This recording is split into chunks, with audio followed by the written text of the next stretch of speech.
চাকরিতে আবেদনের বয়সসীমা স্থায়ীভাবে ৩৫ করার দাবিতে আজ ফের প্রতীকী প্রতিবাদ কর্মসূচি পালন করেছে চাকরির প্রত্যাশীদের একটি অংশ।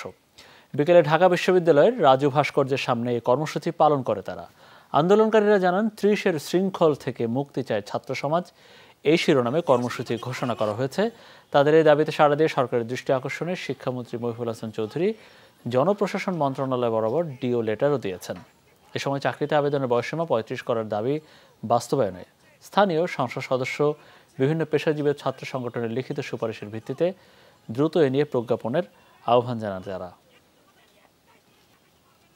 রাষ্ট্র যদি আমাদেরকে ইনভ্যালিড ঘোষণা করে শুধু একটা শঙ্কার কারণে, তাহলে আমরা কোথায় যাব? সরকারকে বারবারই জানান দিচ্ছি, আমরা কিন্তু চাকরি চাই না, চাকরিতে আবেদনের সুযোগ চাই। মাননীয় প্রধানমন্ত্রীর কাছে আমরা আকুল আবেদন থাকবে, আপনি এই লক্ষ লক্ষ তরুণ শিক্ষার্থীদের কথা ভেবে আপনি চাকরিতে আবেদনের বয়সসীমা স্থায়ীভাবে বৃদ্ধি করে দিবেন।